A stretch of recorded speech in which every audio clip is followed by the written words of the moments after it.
Good day, everyone, and welcome to the fourth quarter 2021 HP Inc. earnings conference call. My name is Gary, and I'll be your conference moderator for today's call. At this time, all participants will be in a listen-only mode. We will be facilitating a question-and-answer session toward the end of the conference. Should you need assistance during the call, please signal a conference specialist by pressing the star key followed by 0. As a reminder, this conference is being recorded for replay purposes. I would now like to turn the call over to Orit Keinan-Nahon, Head of Investor Relations. Please go ahead. Good afternoon, everyone, and welcome to HP's fourth quarter 2021 earnings conference call. With me today are Enrique Lores, HP's President and Chief Executive Officer, and Marie Myers, HP's Chief Financial Officer. Before handing the call over to Enrique, let me remind you that this call is being webcast. A replay of this webcast will be made available on our website shortly after the call for approximately 1 year. We posted the earnings release and the accompanying slide presentation on our investor relations webpage at investor.hp.com. As always, elements of this presentation are forward-looking and are based on our best view of the world and our businesses as we see them today. For more detailed information, please see disclaimers in the earnings materials relating to forward-looking statements that involve risk, uncertainties, and assumptions. For a discussion of some of those risks, uncertainties, and assumptions, please refer to HP's SEC reports, including our most recent Form 10-K. HP assumes no obligation and does not intend to update any such forward-looking statements.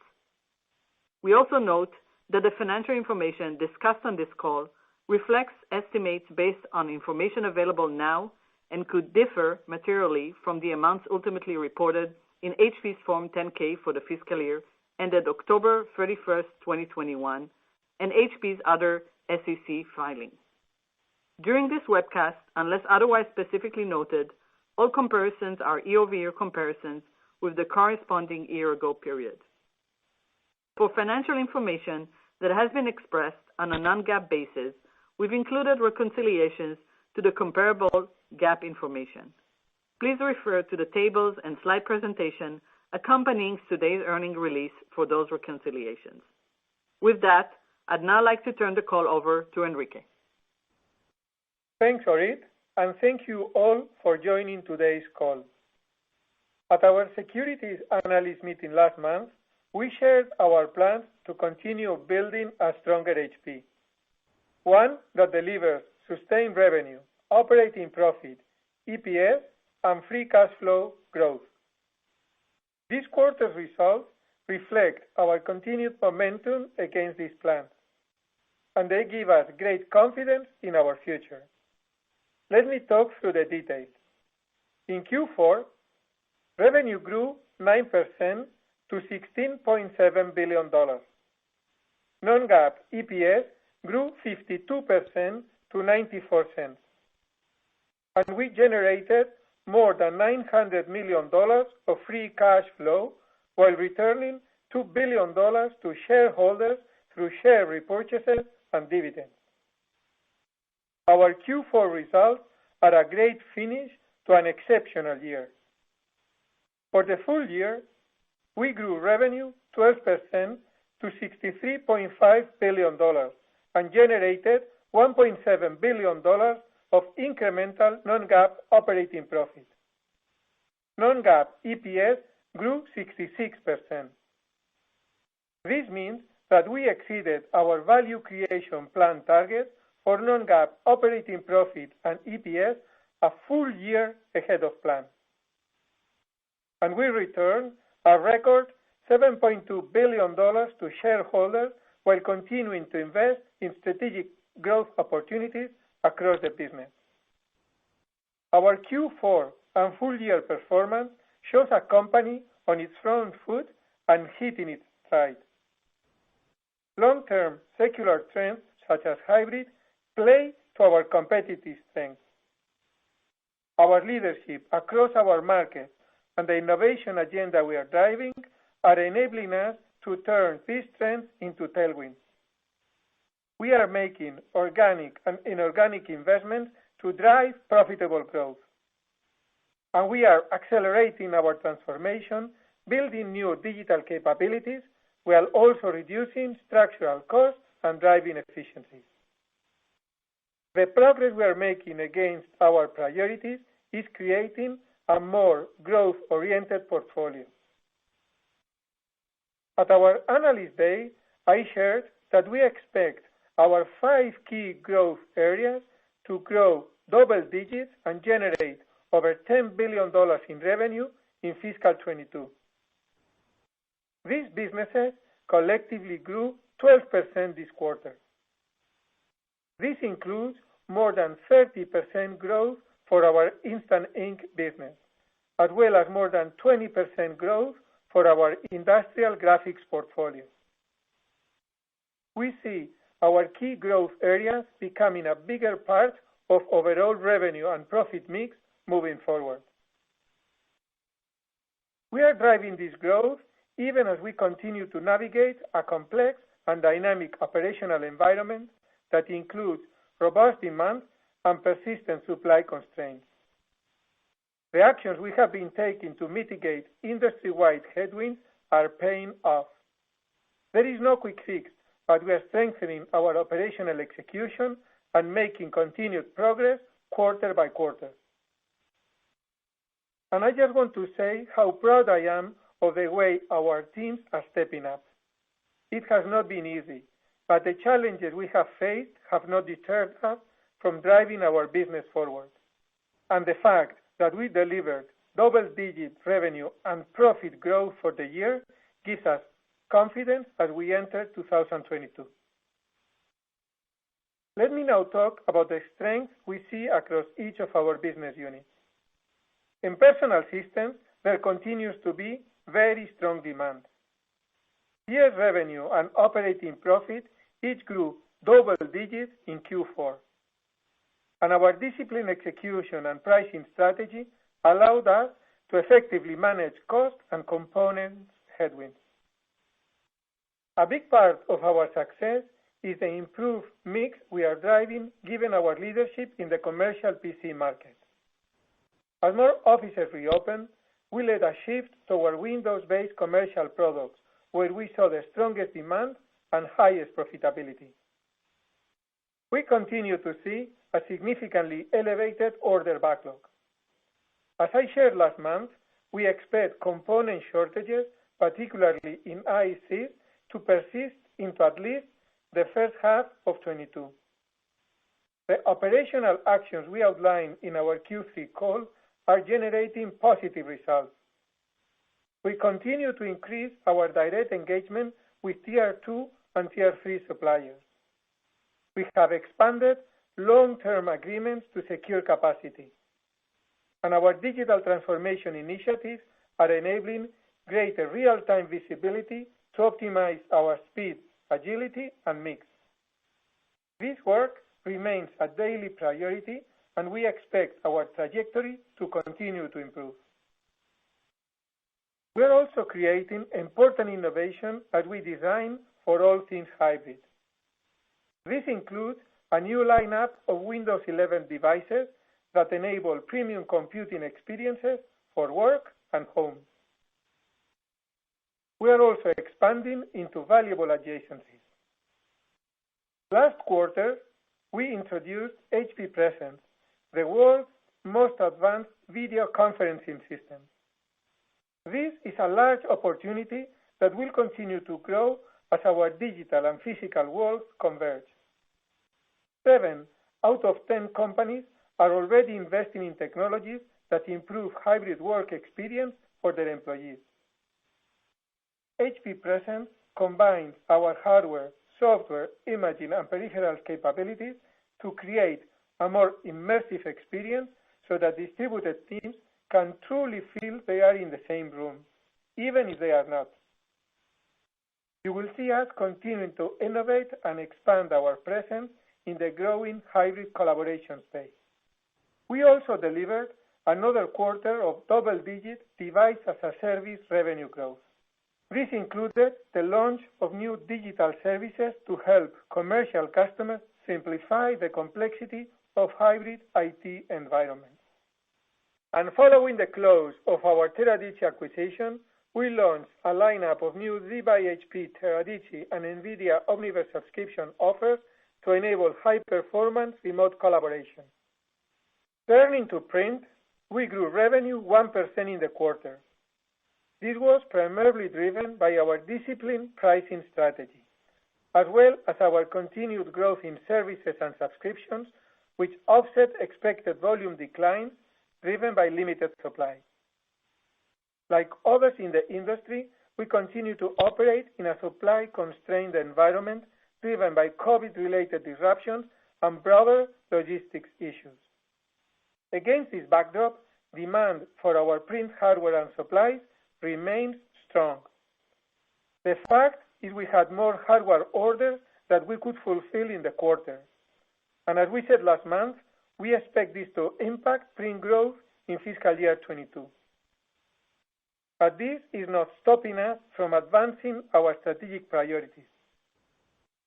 We continue to grow our HP Plus portfolio globally, including a rollout to our Envy Inspire 7000 series that is designed for families working, learning, and creating new memories from home.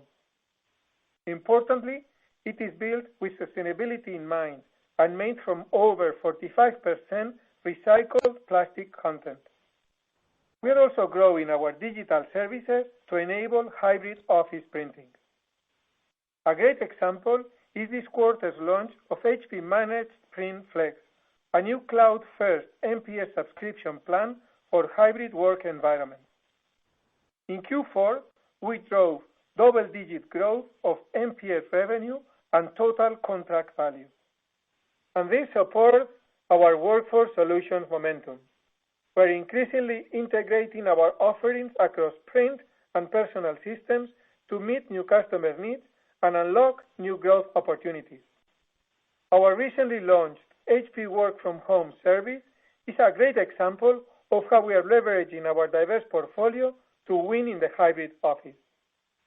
As I mentioned earlier, we are also driving industrial graphics and 3D printing growth.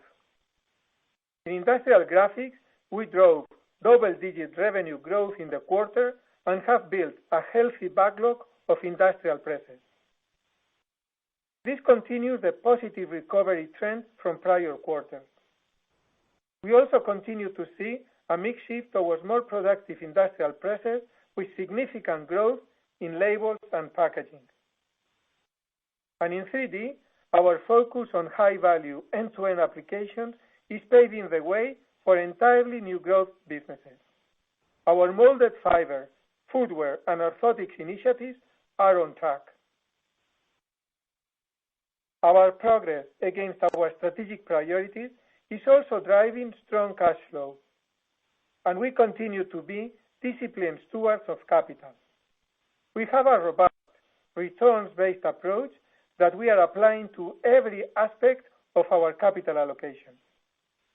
We will continue to invest in areas where we see growth opportunities while continuing to return capital to our shareholders. We believe our shares remain undervalued, and we are committed to aggressive repurchase levels of at least $4 billion in fiscal year 22. We also expect M&A will continue to play an important role. Specifically, we plan to pursue deals that accelerate our strategies and drive profitable growth. And we are making ongoing progress against our sustainable impact agenda. ESG is a driver of long-term value creation for all stakeholders, and we continue to pursue an ambitious agenda. The latest example is our expanded partnership with World Wildlife Fund. We are working to restore, protect, and improve the management of nearly 1 million acres of forest landscapes. This supports our focus on making every page printed forest positive. To sum up, our portfolio is innovative and resilient. Our strategy is driving sustained revenue, operating profit, EPS, and free cash flow growth. We are returning highly attractive levels of capital to shareholders. And we are confident in the fiscal year 22 guidance that we shared at our Analyst Day. We are entering the new year from a position of great strength, and I look forward to continuing to share our progress. Let me now turn the call over to Marie, who will take you through the details of the quarter and our fiscal Q1 outlook. Marie, over to you. Thanks, Enrique, and hello, everyone. It's good to be back together, and it was great to connect with so many of you following our Analyst Day. I want to start by building on something Enrique said a moment ago. Q4 was a strong finish to a very strong year. It builds on our proven track record of meeting or exceeding the goals we set, and it underscores our confidence in our FY22 and long-term financial outlook. Let me begin by providing some additional color on our results, starting with the full year. Revenue was $63.5 billion, up 12%. Non-GAAP operating profit was $5.8 billion, up 42%. We grew non-GAAP EPS even faster, up 66% to $3.79. This continues our trend of growing non-GAAP EPS every year since separation. Our $4.2 billion of free cash flow was consistent with our full-year guidance and adjusting for the net Oracle litigation proceeds. And we returned a record $7.2 billion to shareholders. That's 172% of free cash flow. What's especially important to note is how well balanced our performance is. We are growing our top and bottom line. We are returning capital to shareholders and investing in the business. We are accelerating new growth businesses and driving efficiencies. This reflects a company geared towards both short and long-term value creation as we enter a new period of growth for HP. This is supported by our Q4 numbers. Net revenue was $16.7 billion in the quarter, up 9% nominally and 7% in constant currency. Regionally, in constant currency, Americas declined 4%, EMEA increased 15%, and APJ increased 18%. As Enrique mentioned, supply chain constraints continue to impact both print and personal systems revenue, and this was particularly impactful to our print hardware results this quarter. That said, demand remains strong as hybrid work creates sustained tailwinds. Gross margin was 19.6% in the quarter, up 2 points year on year. The increase was primarily driven by continued favorable pricing, including currency, partially offset by higher costs. Non-GAAP operating expenses were $1.9 billion, or 11.5% of revenue. The increase in operating expenses was primarily driven by increased investments in go-to-market and innovation.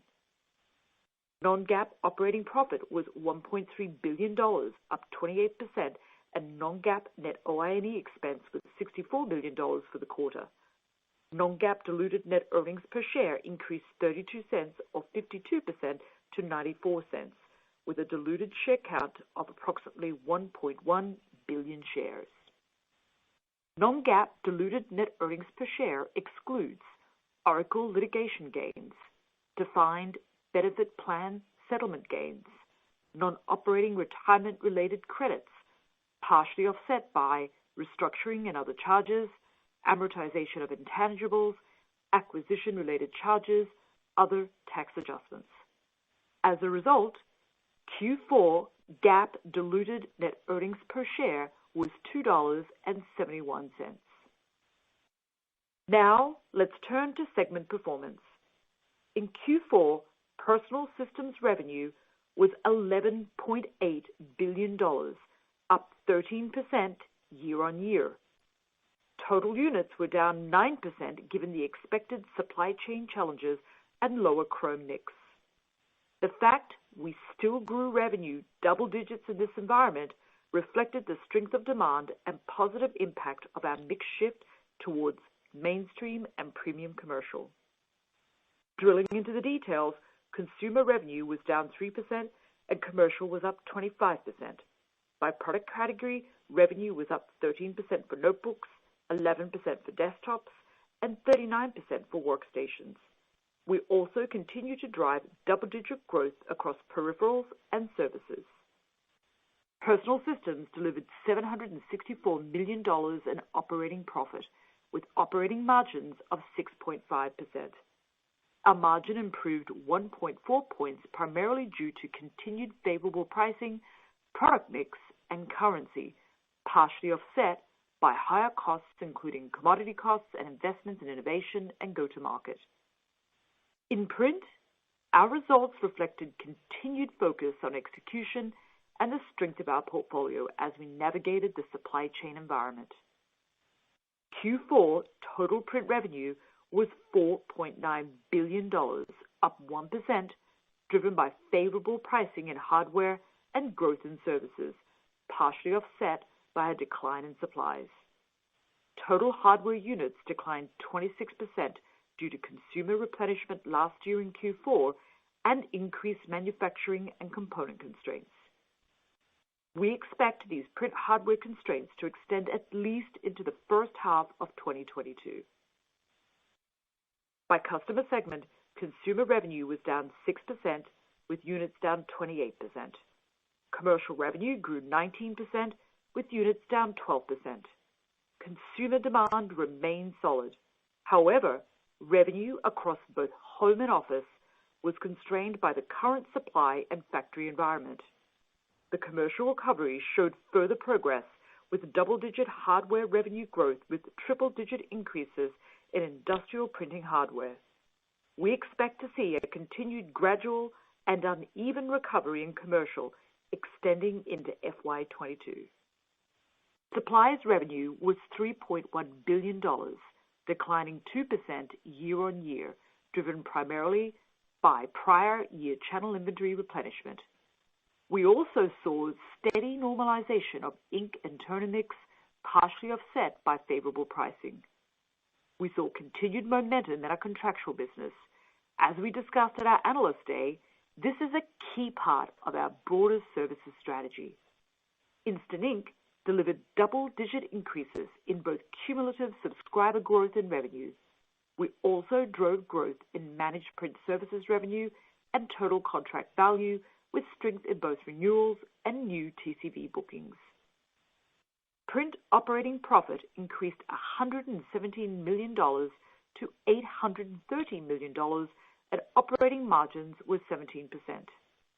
Operating margin grew 2.2 points, driven primarily by favorable pricing and improved performance in industrial, including graphics and 3D, partially offset by unfavorable mix and higher costs, including commodity costs and investments in innovation and go-to-market. Now, let me turn to our transformation efforts. As we completed the second year of our cost savings program, we have now delivered more than 80% of our $1.2 billion gross run rate structural cost reduction plan, and we continue to look at new cost savings opportunities. Transformation is not only about cost savings, but about also creating new capabilities and long-term value creation. One example I'd like to highlight is our ongoing digital transformation.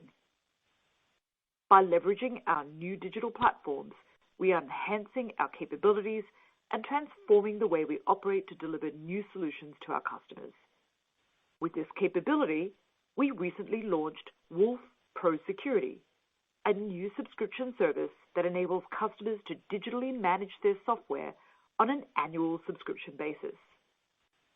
The structural cost savings from our transformation efforts are enabling us to invest in these types of strategic growth drivers, and we see many more opportunities like this to drive business enablement through additional software, services, and solutions offerings. Let me now move to cash flow and capital allocation. Q4 cash flow from operations was $2.8 billion and free cash flow was $0.9 billion after the additional adjustment for the net Oracle litigation proceeds of $1.8 billion. The cash conversion cycle was minus 25 days in the quarter.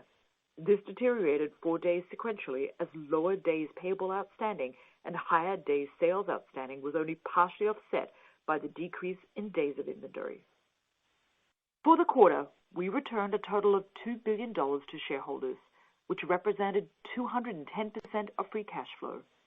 This included $1.75 billion in share repurchases and $219 million in cash dividends. For FY21, we returned a record $7.2 billion to shareholders, or 172% of free cash flow. Looking ahead to FY22, we expect to continue aggressively buying back shares at elevated levels of at least $4 billion. Our share repurchase program, combined with our recently increased annual dividend of $1 per share, has us on track to exceed our $16 billion return of capital target set in our value creation plan. Looking forward to Q1 and FY22, we continue to navigate supply availability, logistics constraints, pricing dynamics, and the pace of the economic recovery. In particular, keep the following in mind related to our Q1 and overall fiscal 2022 financial outlook. For personal systems, we continue to see strong demand for our PCs, particularly in commercial, as well as favorable pricing. We expect solid PS revenue growth to continue into fiscal 22 with a shift to higher growth categories, including commercial, premium, and peripherals. We expect PS margins to be toward the high end of our 5 to 7% long-term range. In print, we expect solid demand in consumer, a continued normalization in mix as commercial gradually improves through 2022, and disciplined cost management. We expect print margins to be towards the high end of our 16 to 18% long-term range. For personal systems, we expect the component shortages as well as manufacturing, port, and transit disruptions will continue to constrain revenue due to the ongoing pandemic in many parts of the world. In print, we expect similar but more acute challenges, particularly with regard to factory disruptions and component shortages. We expect these challenges across PS and print to persist at least through the first half of 2022. Furthermore, normal sequential seasonality doesn't apply for FY22, and we expect our revenue performance to be more linear by quarter, particularly driven by PS. In addition, we expect a slight headwind year-on-year, approximately $20 million per quarter, from corporate investments and other. Taking these considerations into account, we are providing the following outlook. We expect first quarter non-GAAP diluted net earnings per share to be in the range of 99 cents to $1.05, and first quarter GAAP diluted net earnings per share to be in the range of 92 cents to 98 cents. We expect full year non-GAAP diluted net earnings per share to be in the range of $4.07 to $4.27, and FY22 GAAP diluted net earnings per share to be in the range of $3.86 to $4.06. For FY22, we expect free cash flow to be at least $4.5 billion. Overall, I feel very good about our performance and our outlook. I am confident in our ability to deliver consistent, long-term sustainable growth. And we look forward to taking your questions. So let me hand it back to the operator. Thank you, and we will now begin the question and answer session. To ask a question, you may press star then one on your touch-tone phone. If you are using a speakerphone, please pick up your handset before pressing the keys. To withdraw your question, please press star then two. We also ask that you please limit yourself to one question and a single follow-up. The first question is from Amit Daryanani with Evercore. Please go ahead. Yep. Thanks a lot. Good afternoon. Congrats on a nice quarter over here. I guess my first question really is on the PCs, on the personal system side. A very impressive, I think, reversal on the growth profile versus last quarter ago. It looks like it's heavily driven by ASPs. If my math is right, maybe ASPs are up close to 20%. So I'd love to understand, when I look at the ASP uplift, how much of that is just mix because you perhaps had less Chromebooks versus just apples to apples price increases? And then how should we think about the durability of that ASP increase as you go forward into the next fiscal year? Hi, Amit. Thank you for the question. Let me start, and then Marie will provide more detail. So first of all, as you said, we are very pleased with the performance of the PC business this quarter. It is really a consequence of the strong demand that we continue to see, both across consumer, but especially in commercial, and the way we have been managing both mix and pricing, as you were saying. We have been very effectively managing both, driving the component that we have towards the categories where we saw the highest value for the company, which in general are the commercial categories and the high end of the consumer side. And this has really been driving the performance that you saw. I know Marie will comment on pricing. Sure. Good afternoon, Amit. So first of all, just to give you some context around ASPs, they're actually up 24% year on year and 17% Q on Q. And what's driving that is really a combination of favorable pricing, including some currency. But as you said, there's that favorable mix into higher commercial, as well as even a mix shift inside commercial to both premium and mainstream. So we've got less low end and that favorable mix shift within consumer. In terms of year on year, consumers up 11%, driven predominantly by pricing, and commercials up 31.7%, which is a combination of both mix and pricing. And as we've said earlier, and I think in our security analyst meeting, we do expect to see some of that favorable mix shift, continue into the following year as well. Perfect. And if I could just follow up, Enrique, I think everyone is sort of used to thinking as supply revenues go down, print margins will be under pressure. And certainly I think what you're seeing right now, what you're guiding for, more importantly in fiscal 22, would say even if supplies start to decline, margins should hold up in that 17, 18% kind of range. So I'd love to get your perspective. What are the 2 or 3 big things or vectors that investors should think about that is enabling print margins to expand even as supplies revenues might be a little bit more down next year? Thank you. And this is really consistent to the strategy that we started to execute 2 years ago when we are driving the change of profitability from supplies more into hardware. And as we shared during analyst meeting, we have been making very good progress driving that strategy. We have increased the mix of products that include supplies when customers buy them, what we call profit upfront products. We have also increased the percentage of end-to-end systems, what we call now HP+. And we have also been driving a transition towards subscription and service-oriented businesses that is also contributing very positively from a profitability perspective. So what you see happening is what we said 2 years ago we were going to drive.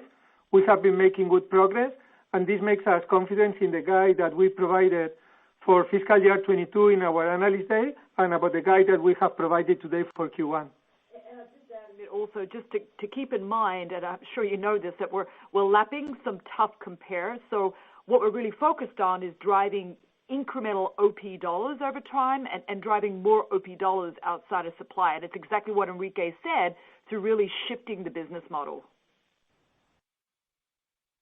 The next question is from Ananda Barua with Loop Capital. Please go ahead. Hey, good afternoon, guys. Thanks for taking the question and congrats on the strong results. Just 2 if I could. Enrique, any new anecdotes? I mean, you guys clearly continue to sound, as net positive on demand as you did 5 weeks ago at the Analyst Day. But any new context over the last 5 weeks with regards to what you're seeing, customer conversations, conversion, anything like that you picked up in the last 5 weeks would be super helpful. And then I have a quick follow-up. What we have seen is, I'm sorry to disappoint you, is very consistent to what we discussed in our Analyst Day. We continue to see strong demand, especially from commercial customers. As we share there, as companies are reopening offices, getting employees back to work. They're investing to improve the experiences, and therefore they're investing in PCs and in notebooks and desktops. We also are seeing strong consumer demand as the holiday season comes. We are seeing demand behaving as per plan, so no deviations from what we discussed a few weeks ago. We okay, did great. And then with backlog too, so our backlog still remains elevated. yeah, thanks, Marie, for that. And then I guess the follow-up is on the commercial side. Any distinction to make what you're seeing between true enterprise and small medium business? Small medium business has been a good chunk of your business for a while, and so any distinction to make there between the tenor of demand between those two? Thanks. I wouldn't make any big distinction. We see growth across the board, both for large enterprises and for SMBs. We have a very strong business in both areas, and we see demand in the two customer segments. So no major deviations on that. Thank you. The next question is from Tony Sacconaghi with Bernstein. Please go ahead. Yes, thank you for taking the question. I was wondering if you could maybe just provide a little more detail on your backlog. I think last quarter you said that your backlog in PCs was about 13 weeks. Can you provide an update on that? And you mentioned that print hardware was probably the most supply constrained. So perhaps you can dimension the backlog and how much it may have changed in the quarter, and then I have a follow-up, please. Sure. So in terms of PC backlog, it remains at a very elevated level, Tony, very similar to where we were a quarter ago. So no major changes. It continues to be similar to what you saw, despite of the strong business that we have created this quarter. And then in terms of print, you are correct. Print hardware is where we have seen the major supply chain limitations, mostly because the factory lockdowns in many Southeast Asia countries, which is what we shared during the last week, so no news here. And backlog is also elevated, but it is lower than what we have on PCs. Okay. And then just to follow up, you talked about the strength in pricing. Prices were up 17% sequentially in PCs, yet your operating margins in PCs were the lowest they were all year. I know there were some incremental supply chain costs, but with that kind of price leverage, why did you not see a greater operating profit leverage? And then somewhat related to that, I think, Marie, you basically said we should sort of ignore traditional seasonality and kind of think of flattish growth throughout the year. But if you're actually going to make any progress in drawing down your backlog and demand remains strong, your seasonality actually should be above normal seasonality, because demand's continuing at the same rate, but you're getting a tailwind from backlog ultimately if you're able to draw that down. So maybe you could just help provide some color on both of those things, potential inconsistencies, and set me straight. Thank you. Yeah, no worries, Tony, and good afternoon. So why don't I talk first about seasonality, and I'd say that first out that we've seen that strength in the quarter in PS, and we do expect that to continue into 22. So as a result, we do expect revenue linearity in the year to be more linear across the quarters, and that's more so, Tony, than what we've seen in the last few years. So our sequential revenue growth in 22 is therefore going to be more consistent quarter to quarter, and I just reiterate, like I did, I think, at the SAM meeting, that we don't expect normal seasonality. And then with respect to the PS operating margins in the quarter, PS was actually, the rate was actually down slightly quarter on quarter, and that was just really due to, you might recall, the material change in estimate that we had back in Q3. And also, you saw just the strength of the business that we actually had. So, we did take the opportunity to make some one-time investments that we don't expect that they are probably going to repeat in 22.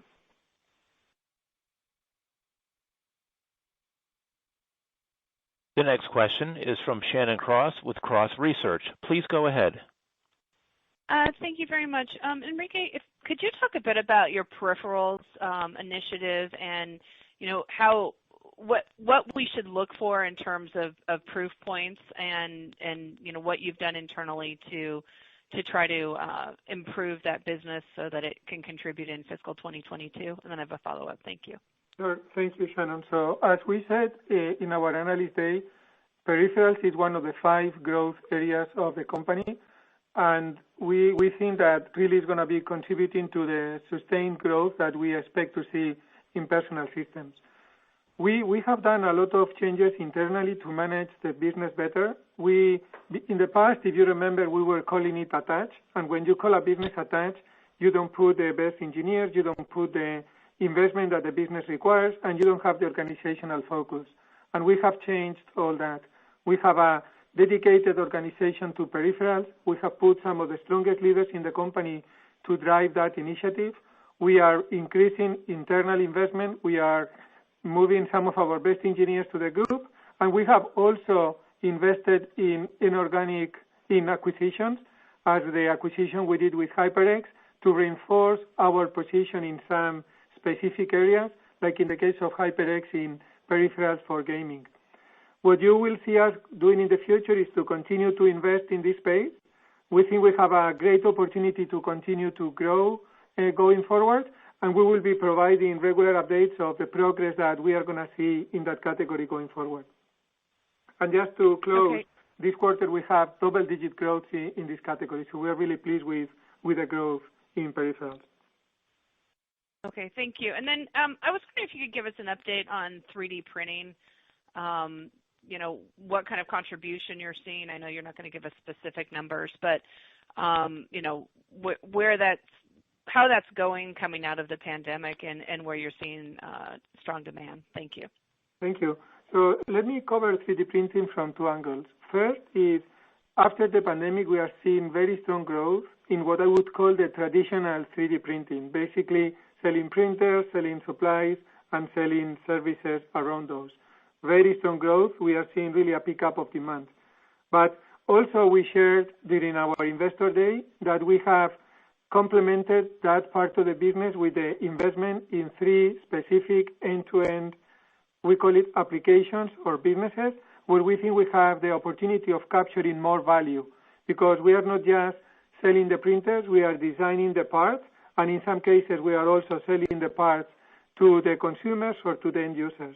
And we shared in our Investor Day that we were working on molded fiber and sustainable packaging, and on orthotics and on footwear, 3 areas of businesses in the $8 to $12 billion, where we can really drive a strong disruption, because we think 3D printing is really going to help us to grow and to transform those industries.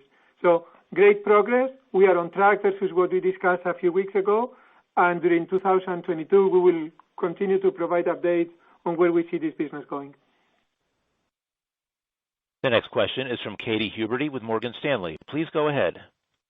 Yes, thank you. Good afternoon. There's a pretty wide dispersion in revenue growth across the regions this quarter, with Americas down 4% and double-digit positive growth in EMEA and Asia Pacific. What explains that dispersion? Some of it is year-on-year comps, but that's not nearly all of it. Are prices passing through in different rates across the regions? Is there differences in how the distribution channels are rebuilding inventory coming out of the downturn? Just any context around the pretty wide dispersion in geographic growth. And then I have a follow-up. Yeah, I think the dispersion is really driven by what have we been prioritizing and where we have seen growth. If you think about a year ago, we saw very strong growth on the consumer business in North America, and as we have shared, we are now driving our business more towards higher premium categories, mostly in commercial, and therefore this has implications on the year-on-year compares. This is really what is driving the delta, Katie. Okay. And then as a follow-up maybe for Marie, inventory was a use of cash over the past year. It did come down in the fourth quarter. Should we assume that your balance sheet inventory gradually normalizes as you move through fiscal 22?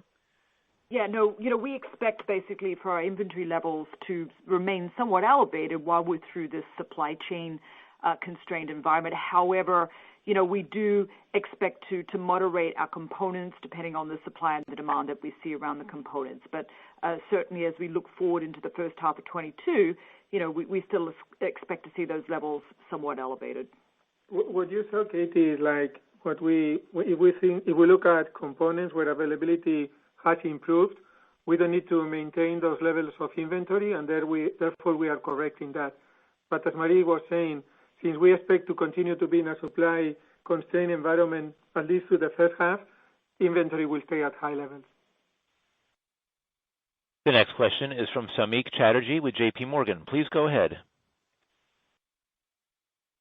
Hi, this is Angela Jin on for Samik Chatterjee. Just had one question, wanted to dig in a little into the margin here. I think someone mentioned earlier that you had 17% price increase in PCs. And so just thinking about moving forward, assuming you have sort of favorable pricing into fiscal year 22, and that the supply situation at least seems to be stabilizing or maybe easing a bit, should we expect to see margins sort of remain at that elevated level even beyond your first quarter guidance? Yeah, no, sure, and good afternoon. So we are very much on track towards the high end of our long-term SAM range, which we gave at our Analyst Day for PS. So, we continue to see that strong demand for our PCs, particularly in commercial, and we expect to see that favorable pricing as well. And that's, how we think about our guide for Q1. I would just add, I think I mentioned it with Tony, that we were down slightly Q on Q, and that was really driven by the material change in estimate we had last quarter. But going forward, we absolutely expect our PS margins to continue to be at the high end of our long-term range. And just a brief reminder, we increased our long-term range a few weeks ago. Mm-hmm. So what we are saying is we are going to stay at the high end of the new ranges that we just provided. Great, thank you. The next question is from Sidney Ho with Deutsche Bank. Please go ahead. Hi, thanks for taking my question. I got two questions. First one is, you mentioned your backlog is staying at an elevated level. Now that you have another quarter observing this dynamics, can you talk about how you monitor to make sure the orders are real, and how confident are you that once supply constraints start to ease, you don't see a sharp increase in cancellation rate or decline in this backlog? And I'll follow. Yes, thank you. So as we have shared in the past, this is really something that we pay a lot of attention to, and we constantly monitor all the orders that we get, the quality of the orders, and what cancellations are happening. And as we have shared before, the percentage of cancellations is very, very slow. It's very, very small, so we are not seeing any cancellations. Also, as we look at the composition of the backlog, a majority of the backlog now is coming from commercial customers, given that this is where we continue to see the strongest demand. Usually there is an end user, or in many cases there is an end user associated to that backlog, so it means the probabilities of double booking or cancellations even lower. But we rest assured this is something we monitor constantly, and we don't see any cancellations. Now, of course, our goal is to over time to reduce the amount of backlog that we have, and we expect that as supply will get normalized during the next quarter, we will be reducing the amount of backlog that we have. Great, that's helpful. Maybe my follow-up question is on the free cash flow for fiscal 22 of more than $4.5 billion. How should we think about the profile of that going to look like as we go through the year? Typically, you see the lowest free cash flow in fiscal second quarter and highest in fiscal third quarter, but this year could be different. But any other factors we should be thinking about? And kind of related to that, how may that change the amount of share buyback as we go through the year? Thanks. Yeah, so maybe I'll hit up cash flow, and then we'll go to the buyback. So first of all, we guide cash flow on an annual basis, and as we mentioned at SAM, we're confident in our guide of at least 4.5. A couple of things to bear in mind. Obviously cash flow is driven by revenue and operating profit growth. And then secondly, I think we did comment that we did expect to see some favorable working capital as we start to see those inventory levels potentially moderate in the second half. So that's how we're thinking about it. We've built that all into our guide, basically, in terms of free cash flow. With respect to our buybacks, we remain committed to repurchase at least $4 billion of our shares. And as you probably recently saw at our analyst meeting as well, we're expecting to pay out a dividend of $1 per share. So I think, really a meaningful plan there with respect to our buyback, starting return of capital to our shareholders. The next question is from David Vogt with UBS. Please go ahead. Great. Thank you for taking my question. I just have one question. It's more of a financial philosophical question, and trying to think through your long-term financial framework that sort of underpins the high single-digit EPS growth that you laid out at the SAM. And if I just take sort of your framework at face value as operating profit grows and your dividend grows along with op profit and/or earnings, what are sort of the parameters that you're using to think about the buyback in terms of how much you want to use? Because as the stock appreciates and let's say the multiple expands and you're no longer quote unquote undervalued or maybe even less value, I would imagine that you might ratchet down or maybe pull back on the buyback. And that seems to be a pretty important part of the longer term EPS growth that you've laid out at the SAM. So I just want to get a better understanding how you're thinking about it over the longer term. Thanks.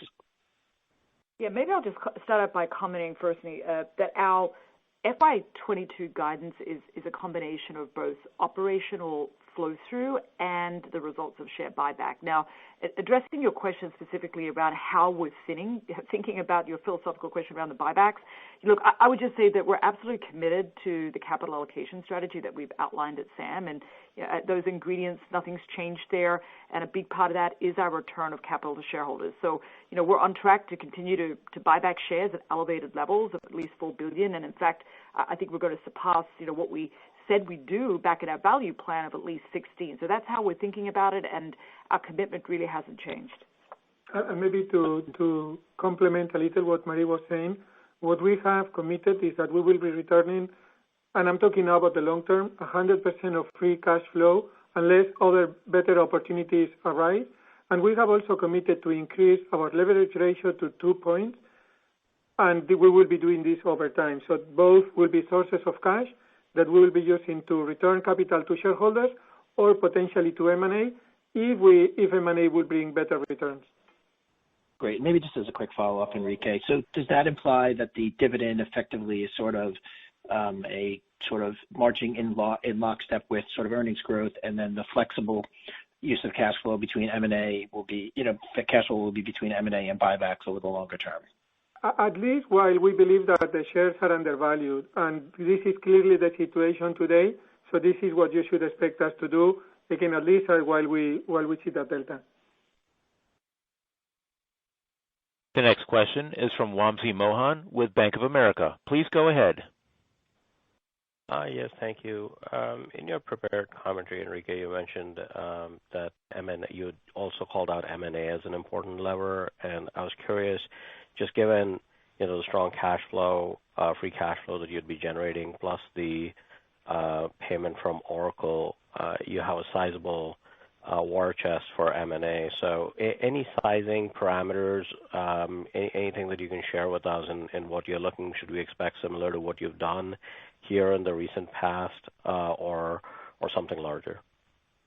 Yeah, so let me kind of remind what we have been discussing during the last weeks. First is we have shared that M&A is an important part of our plan. Second, we have identified 5 key growth areas for the company where we think M&A could help us to grow profitably at a faster way, and that we are scanning opportunities to do that. At the same time, we have also said that we are going to be very rigorous stewards of capital, that any opportunity we check versus the strategy, versus the operational ability that we need to have to deliver on the financial goals. And then, of course, it needs to have attractive returns, better than return that buy back shares, which is a fairly high threshold, given that we believe that shares are undervalued. In terms of the specific side, I don't think we haven't made any commitments on that space. They really need to deliver strong financial results and be aligned with the strategies. but we are not going to do anything different because of the Oracle cash that we got. We are going to continue to manage capital with the framework that we have been discussing until now and with the same rigor. Okay, thanks, Enrique. If I could follow up, a few people have asked about the ASP and its sustainability, and clearly you talk about strong demand backlog and this ASP strength to sustain in fiscal 22. But if I could ask it maybe a little differently, how much of this ASP increase would you attribute to the tightness in the market, which is driving favorable pricing, versus potentially as supply improves over the course of the next few quarters? Do you still anticipate the mix can drive these sort of elevated levels of ASP growth? Thank you. Yeah, I think the key thing really is what is going to be the gross margin that we will be delivering, or the operating profit margin. And as Marie was saying, we increased our guidance a few weeks ago, and we expect to continue to be at the high end of the range through 2022. What we think will happen is eventually the price favorability will reduce as volumes will increase, but as volume will increase, we will also see additional business. So one will compensate the other, so we will stay within the high end of the range through 2022. And I just add, we are still in that. It's a bit like the laws of economics. While you're in a supply-constrained environment, your favorable pricing really persists. But in addition, demand is strong. So together, that really contributes to what we've seen in terms of this favorable pricing dynamic, which we do expect will continue through 22. But we do expect some normalization as the year goes on as well. The next question is from Aaron Rakers with Wells Fargo. Please go ahead. Hi, this is Jake on for Aaron. Congrats on the great quarter. Just really quick, I was wondering if you could talk a little bit more about what you're seeing in the graphics market, and then kind of just how you're thinking about that business heading into 2022. Yes, so we are seeing a strong recovery of the overall industrial graphics business, mostly driven by the more industrial side, driven by labels and packaging. We have seen nice growth in Q4, and we expect to see very nice growth in 2022. So really good progress and really a contributor of growth for the company in 2022. And just as kind of a follow-up onto that, is that a market you guys would be targeting for M&A with just how fragmented it is? Is that something you're focused on? Well, we have a very strong portfolio in that category that is a combination of both internal development of M&A that we have done over the years. We have done several acquisitions in that space, both in printing technologies and also in software. And we have identified this as one of the key 5 growth areas of the company. And as I said, M&A is part of our plan. We expect to continue to do that in 2022. And as we also shared, we have room to do that, while at the same time we return aggressive capital to shareholders through both share repurchases and dividends. And as I said before, over time we will be increasing our ratio to 1.5 to 2, which will be also another source of capital. Great, thank you. And I think it's now time to wrap up. So let me close the call by saying that we really feel strong about the quarter that we have. It's a great proof point of the ability that we have to deliver value to our shareholders, and shows the strong momentum that we have entering fiscal year 22. And this is why we provided the guide that we provided for Q1 that shows the strength that we see in our business. So thank you everybody for the calls today, and we wish all of you a great Thanksgiving with your families. Thank you. The conference is now concluded. Thank you for attending today's presentation. You may now disconnect.